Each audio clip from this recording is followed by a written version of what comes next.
2016년에 광화문 촛불 항쟁을 통해 가지고 대통령을 탄핵을 했지 않습니까?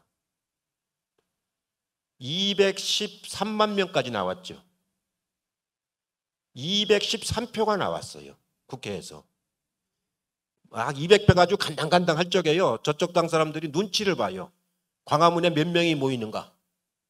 160만, 170만 모일 때까지는 안 움직여 이 사람들이. 그러다가 12월 3일인가 토요일 날 최고로 많이 모였습니다. 광화문에만 모인 게 170만 가까이 모였고 전국으로 말하면 213만이 모였어요.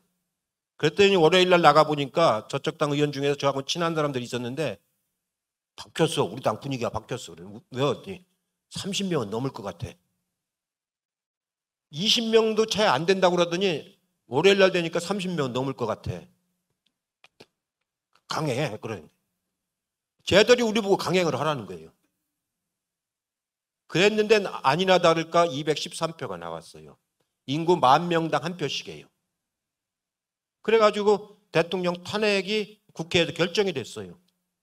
그래가지고 헌재에서 심리를 해가지고 심리 끝에 만장일치로 그때 헌법재판소장이 얼마나 경황이 없는지 머리에 그립이 있잖아요. 이거. 그거 풀고 나오는 것도 잊어먹었어, 이 양반이. 그거 와가지고 얼마나 그 양반이 긴장했으면 그렇게 했겠어요. 와가지고 대통령 박근혜를 파면한다. 꽝꽝꽝 저점에. 그런 역사를 만들었습니다, 우리가. 그래서 시민들과 김대중 대통령이 말하는 행동하는 양심, 노무현 대통령이 말하는 깨어있는 시민, 이 사람들과 우리 민주당이 함께해서 결국은 역사를 만드는 거거든요. 전 지지난주에 한번 하도 화가 나서 시청 앞에 나가봤어요. 우리 당원들하고 시민들이 막 분노하고 그 절절함이 이제 막 가슴에 전달이 돼요. 예, 근데 참 제가 죄송한 게 우리가 졌기 때문에 이분들한테 할 말이 없어요. 그래서 다시는 지면 안 된다. 반드시 이겨야 된다. 아마 그 이기는 첫 순서가 내년 총선이라고 저는 생각을 해요. 예, 참 어이없이 졌기 때문에 지난번 대선에서 어이없이 지고 지방선거는 그 연장선상에서 어이없이 졌지 않습니까? 그때 0.7%, 27만 표. 저는 그렇게까지 적게 지리라고 예상 안 했어요. 이겨도 한 50만 표 이기고 저도 50만 표 질 거라고 봤어요. 근데 결과를 놓고 보니까 정말 그 미세하게 진 거 아닙니까? 그 중에서 반을 강원도에서 졌다고 그러시는데 강원도 책임지세요. 응?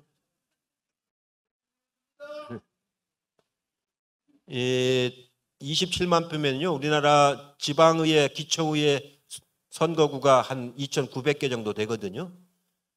지방의회 선거구, 기초의원 선거구당 100표씩이에요. 100표씩. 예?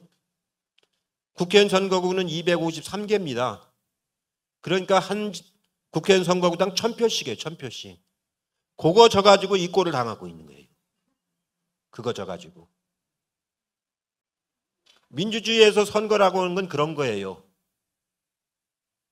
한 표를 줘도 지는 건 지는 거예요. 그건 낙선입니다. 낙선. 2등이 아니에요.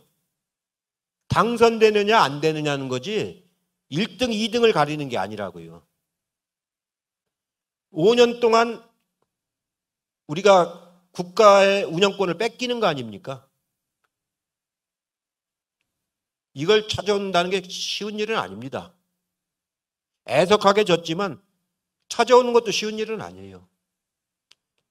저쪽은 자기들이 문재인 대통령이 졌기 때문에 그동안에 절치부심해가지고 찾아오려고 노력을 했어요. 막 있는 소리 없는 소리 다 해가면서. 이번 종편 보셨지 않습니까? 우리가 그렇게 애석하게 졌는데 다 책임이 있어요. 내가 조금만 더 잘했으면. 그런 마음으로 절치부심해야 찾아올 수가 저는 있다고 봐요. 그게 이제 1년밖에 안 남았습니다. 그 1년 동안 잘해가지고 준비를 해야 돼요. 강원도 같은 데가 참 어려운 지역 아닙니까? 이 강원도라는 데는 저는 와서 지원도 하지만 경상도만큼 어려운 지역 아닙니까? 여기가 분단 지역이고 분단의 현장이 있는 지역이고, 여기서 야당을 잘해가지고 국회의원하고 대선에서 이기고 한다는 게 보통 어려운 일은 아니에요. 거의 독립운동 하듯이 해야 되는 그런 지역입니다. 그래서 여기 와서 뭐 여러분에게 뭐 크게 말씀드리기도 좀 어려운데, 그렇더라도 어려운 지역일수록 우리가 서로 연대를 해가면서 손을 잡고 해가면서 이겨나가야 되는 거거든요.